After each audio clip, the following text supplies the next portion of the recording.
Yeah, we're live. It's okay. I can make it adjustments. It's fine. It's my show. Well, it's our show. Kind of. Mostly my show. Oh, boy. That was a day. We were fucking throwing tonight. Yeah. It was fun. I saw intense. right when Coach said 10 seconds, I looked across and Ryan had this look in his eye, and I was like, oh, fuck, here we go. I felt like dying tonight, but I was like, I got to just keep the pace as high as I can for him. It's his last Shark Tank. The lion showed up. Dude, you had me ready to puke that third round. Oh, my God. Man, that was good. It was a It's good camp. It's good. We had to kill the sea lion and bring back the regular lion. So. Out of hibernation. Yeah, dude, it was fun for me, too. I got to box tonight, which is Coach, you be favorite. throwing down. I can throw it on a little bit. Did you see him sauce me? He took my head off. I was warming up and saw you guys for a second just like, bah, bah, bah, bah. It was rough. Yeah. I had coach, then LT, then coach, then Coe. I've been trying to stay like more on the inside, not have to because like, in boxing I'm really either out or, you know, for me it's like clinch. It's hard for me to box on the inside, especially against you. You're like a fucking like rock. You just get fucking under me and just crack me. It's hard to fucking like get my base and like assert myself, you know? It's my alpha neck. You do get like a tortoise shell when you come forward. It's like, Yeah, it's hard. It's like a force. It's like, dude, back up. Precious style, baby. Start from the beginning, how we kind of got linked up together, and then go through our first our first three fights. The one-off fight, we had another fight together, and then off to AKA you went, and now you're back, and I want you to kind of detail that whole little journey. Yeah, so I think it was, I was like 20 years old. What was it? I was at, and you came in to be the striking coach at first. I saw it. I was like, man, this guy's got the sauce. I need to be with him. Coach had he just took over this Taekwondo gym that had green carpet. He buys these mats. They come delivered. We got to like unstick them and like put them on. It's like 110 degrees outside. I mean, we were just in there before the gym. We were at the park all the time, just hitting mitts. Like, I mean, we both had this vision. I'd come to his house and he would like wrap my hands, and then his gym expanded, and then we had some pretty gangster fights. Yeah, we had some pretty gangster fights. We've never lost together. I go out to AKA, even my first fight at AKA, because it was like I got there and I had a fight in 8 weeks. I called Coach because it was at Shawnee for LFA. I was like, hey, I need a corner. He showed up, cornered me. We got the job done again. It's been like 7 years at AKA, and coming back, it's cool to see the growth you've had, you know, like a legit-ass team. Guys like Ryan. Ryan's going to be in the UFC. There's no doubt about it. It's not a matter of if, it's just a matter of when. Chris, LT, like, even, and what makes you so special, in my opinion, is like you see coaches get handed fighters, like guys who are already established fighters, but you have like Xander, Hefe, Coe, like these guys you're making, you know, and they're forces to be reckoned with. So it's like come full circle, you know, and this is, for me, this is kind of like emotional in a sense, because this was the goal all along, was to like take Tulsa with me and like Coach and I go.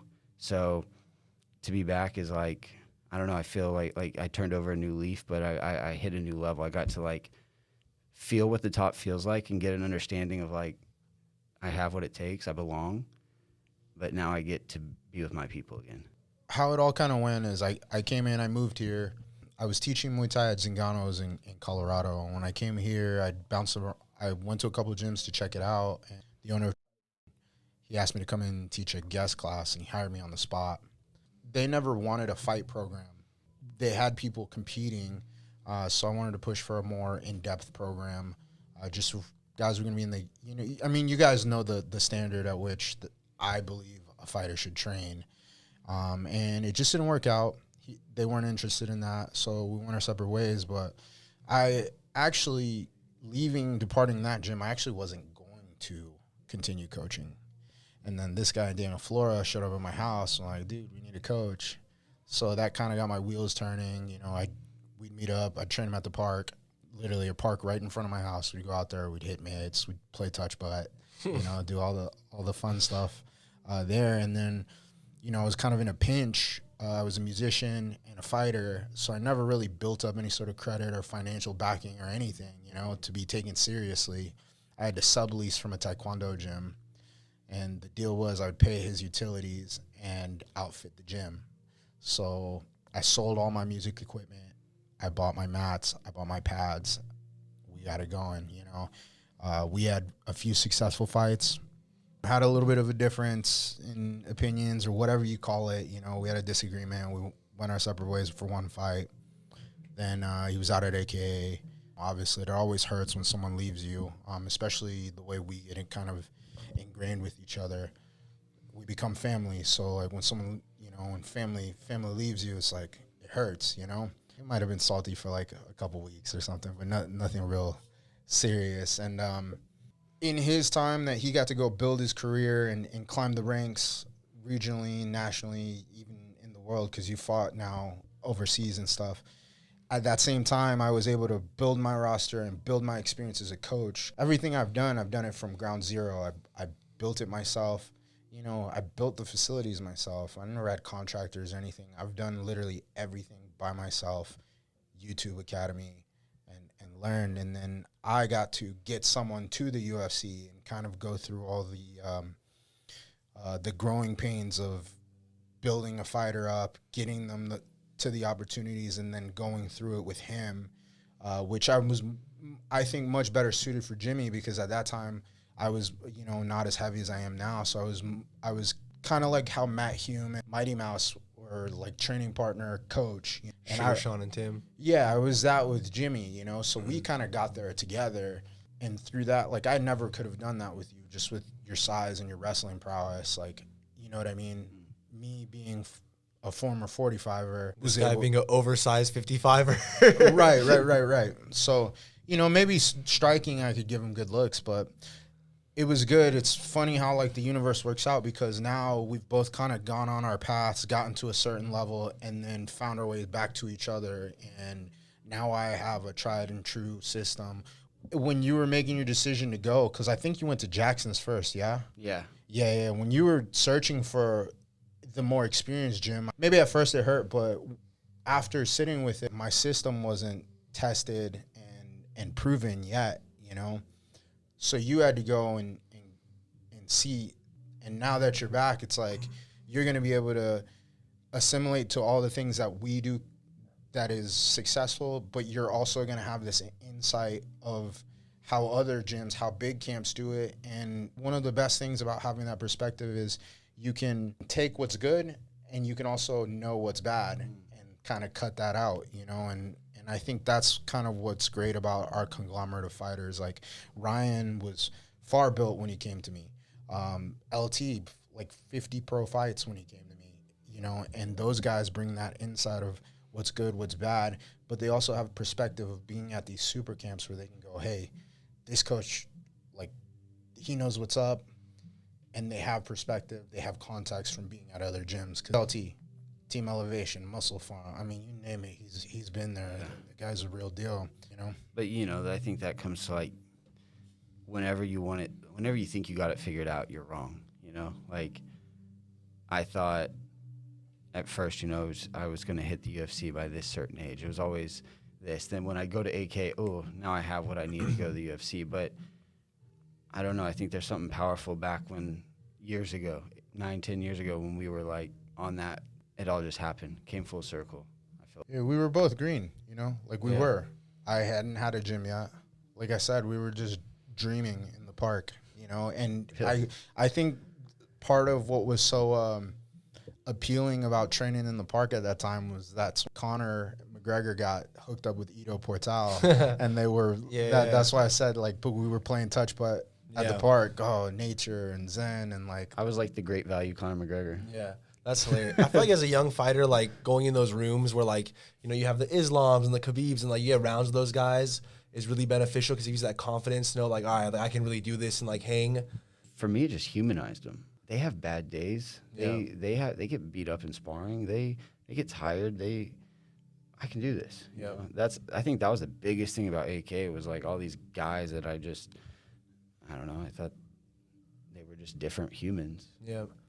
And I think it's you can speak to your experience here, but like, you know, after being at all those gyms and coming here, like I've had some of my hardest rounds here, you know, like forget the names, like the who's, like we have killers in this room, you know, of like, and everyone's got their own like specialty, and like every round is hard. Like I think it's good you have that confidence being with those guys, but also shows like being back here is like that same level in the room. There's something special here. There's something special in the air. Like, you know, Jimmy being in the UFC is great. I plan on punching my ticket very soon. You're on your way, especially with your style. I mean, you're 5 fights away from a contender. You know what I'm saying? Chris is, whenever he turns pro, it's a matter of time. Like and that excites me to like be a part of that. You know, like A lot of hunger. I think the world's gonna know about Forza. On the Muay Thai circuit, we kind of stamped our name, you know. It's cool. I always told the guys, I was like, you know, if you want to make money, you're going to have to transition into MMA at some point, because unfortunately, Muay Thai is not a very lucrative sport. It just isn't.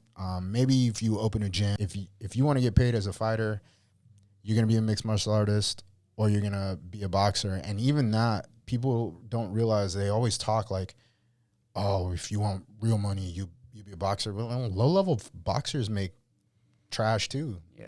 You know, they don't get paid. It's like you have to be that top 10% to be really getting those big paydays. So, and the style of all the guys here, you know, it's exciting, striking guys like coming forward, throwing good shots. And, you know, Leon Edwards is kind of paving the way of showing like you don't have to like dude, your takedowns today were sick, you know. Thank you. Like this isn't a wrestling match. We're not shaking hands in a wrestling stance. So it's like the range is different, the timing's different. You know, guys are like you, when you put your hands down, I'm like, shit, man, I don't know when I should shoot. Like I gotta have him down. You know, like, 'cause if he shoots and they're up, there's no way I'm stopping it. I think that's like for the guys here, you know, that style, because everyone's on the fast track now, dude. Like MMA, you want to come in when you're ready, and that I like the perspective I have. They turned me pro too soon. I was 20 years old. They turned me pro. Shouldn't have turned pro then, but you know, I think like what everyone's doing is right. Is like get to that caliber. Like your striking is beyond UFC level, and your takedown defense. So it's like, I truly believe you're 5 fights away from knocking on the door. I appreciate it, man. Well, I feel it. I'm excited to see you fucking stamp that ticket next week, bro. I'm gonna Take that guy smash out. this fool, bro. Dude, I'm excited. I was watching your last fight, the Cage Warriors main event you had. I think that was in London. Yeah. Dude, it was a great fight. Like, it was so exciting from bell to bell. You know what I got caught up in that I can't ever do again is, it was the whole premise was wrestler versus striker, and you know, all camp I would tell Coach Hav, I was like, Coach, I cannot strike this guy. Right. And he would always talk to me in terms of chess, because I like to play chess, and he would say, your wrestling is your queen. You have to use your queen. And, you know, in my sparring rounds at camp, I'd start striking a lot, and he'd be like, hey, you have to wrestle. At least make him think about it. I got in there, and it was like round 1, I just felt faster than him, and I started telling him, I was like, George, I don't even need to wrestle, which was just all wrong. You know, I should have, even if I just made him think about wrestling, I think it could have been a different outcome, but you live and you learn. I think it happened for a reason. Yeah, it led for me sure. here, you know? hey, those losses happen for a reason. You know, Sure. this guy got caught up in trying to murder somebody. Yeah, and, my ego got in the you way, know, dude. I was like, dude, this guy's not at the level to even be in here with me. Like, I'm going to smoke him. And He's then, not. He's not. And he's not. He's not. No way. I think you guys could fight 1 million times, and that's his one win. Yeah, it was a fluke. Yeah. I'm sorry. I know it doesn't, No, it's doesn't okay. help you. The timing was funny, too, because you came in, like, the day I was cutting weight for it, too. And I was like, man, I wish I had him in camp the whole time, because I just feel like my wrestling's gotten so much better since Dude, you it came in the has. room. Dude, I think, what has this been, like an 8 to 10 week camp for me? Yeah. You're wrestling, you're top pressure, and it's just different. Thanks, bro. I mean, we've been getting 20 rounds in every Monday, Wednesday together. God, dude. What was that one day we had? I think it was like 36 minutes straight. We were just fighting each other. He's like, again. I was like, oh, no. Yeah, it's fun. Sometimes you need those. Sometimes Yeah. you need those. I think a couple weeks ago, I think we wall sparred for like, what was it, 30? Hour, dude. Yeah, it was like an hour straight. Hour. Yeah, it was just round robin. hours straight, Freshman no in. break. Your break was your round off, you know, but it The was 2-minute rounds too. So you're Yeah. in for 4 and you're out for 2. yeah, it was a grinder. man. Yesterday was hell. You took me to a dark place on that. It was like Yeah. 25 straight of live on the wall. Shit. Like people rotate. I was, whew. You know what's important about that? So, all right, there's martial arts, cool. There's mixed martial arts, cool, and then there's like all the technical aspects that go into this. But there's two things, right? There's like will, and that you can't really teach. If you either have will or you don't. And I think every human being has that. You just have to learn how to tap it. You know, I've done it before with people where I'm like, hey, you know, we gotta dig out of it. You know, we gotta. It's that dark place, you know. That dark place. The dark place, exactly. The more you're in it, I feel like the more you can like But- develop it and get comfortable there. And getting that will to just not stop is just as simple like going to the dark place, finding a flashlight, boom, you've grounded yourself. Now you can start climbing out of there, you know. And that's one thing. And then there's the fight, right? I think so many people now are so, you know, in Muay Thai, it's like, oh, traditional, this, that, oh, let's foot tap, oh, let's, you know, IFMA style and tournament style and stadium style. And bro, these are ring sports. You can go in there and be technical. I've seen very technical fighters, technical athletes lose to an actual fighter who doesn't have good technique. Yeah, it makes it dirty. Yeah, you have to have that fight in you. And that's something that I think we try to cultivate out of everybody, like being able to fight, you know, and having, like the pretty technique. I would hear people, oh, Forza, they're going to come forward, they're going to brawl. Like, brawl? What are you watching? Like, we have some of the most technical exchange artists in the world. There's a lot of skill and a lot of nuance to what's going on. We bring that within the pace. world. Yeah. And I think that's one thing you find in the room here, like even you guys will discover it, is like you go to that dark place and it'll click for you that the only time it gets worse is if you stop. So I think it just like brings that will out of you more and more, because like you just know like I gotta keep fighting, otherwise it's only gonna get worse for me. That's half the reason why I still spar with you guys. For me, it keeps me alive, you know, like doing the rounds, the same amount of rounds as you guys, and then, you know, I'm not winning the rounds by any means, but having good ones and having Winning good some rounds exchanges. tonight. This is part of my method, you know. When I test run stuff, think concepts that I have in my brain that I think will translate well into the ring, I can't just teach them without knowing. Like, I think that's bullshit. So I have to get in there and make it work myself. And if I can make it work, I'm like, okay, now it's ready. I'll see who it works against, who it doesn't work against, what body types, what athlete types. You know, some things work on Koi, they're not going to work on you. Some things work on you, they don't work on Koi, they don't work on Chris. You know what I mean? I have to just see all of the holes within a concept that I have in my brain. When I spar, I put it to use, and then I teach it, you know, and that's just my method. It's also my method for game planning. You know, I don't really do much game planning of the other opponent. I'll look for key things in their style and tendencies, but mostly I'm game planning against you guys. So I'll go through, I'll spar Ryan, I'll watch Ryan's fights, and I go, what are his holes? And I prep against you. And once I have the game plan to beat you, then I address what we need to address. And once I tighten up those holes, now it's just about sharpening what makes you good. And that's just what's worked for me as a coach. But yeah, that goes on to why I like to spar as much as I do with you guys. Gangsta. No, it's awesome, man. It's definitely helpful having you in the room with us. You can see exactly what you're saying, how it translates. I also forgot how badass your full name was until you sent it to me for your flights. Oh, yeah. Yeah, my super mobster name. Leonardo Parucci. Oh, Giovanni, first name. Oh, yeah, Giovanni. Leonardo. Yeah. I would go to that pizza shop every time. Yeah. 100%. New York or Chicago? I feel like that's in New York. New York pizza is the best. I love it. Did we take you to that place? Did we take you to the Marquee Pizza in Denver? I think it was, yeah, we did go. That was really good, actually. Yeah. Night of weigh-ins, the night before the fight. Man, I'm forgetting the name of this place, but it's so badass.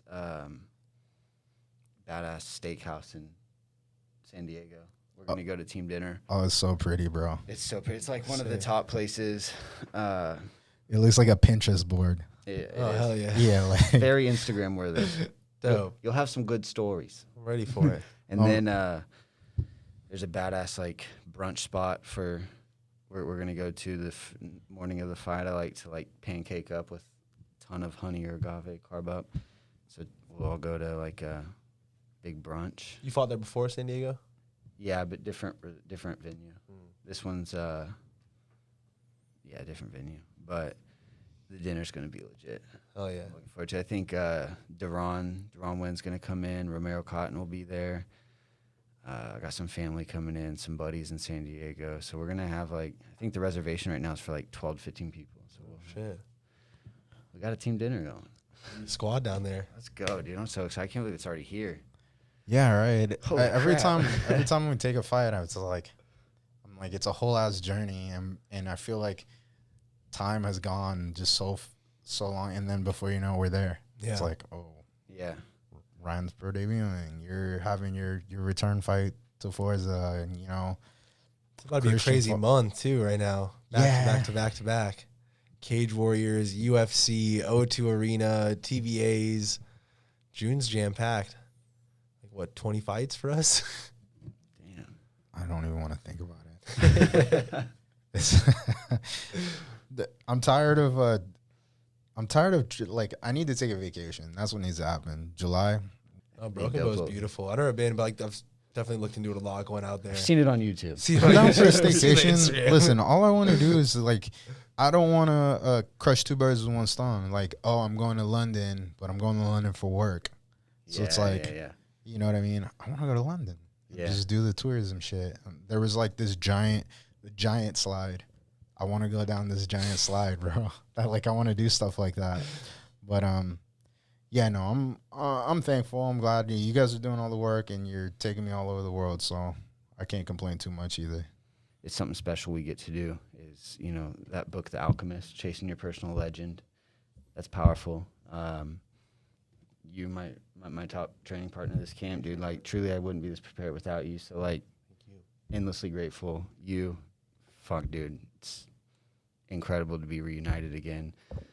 Hunter Colvin, like just the whole Forza team, everyone who got me ready, everyone who supports me, everyone who talks shit on me, because we're gonna make it happen.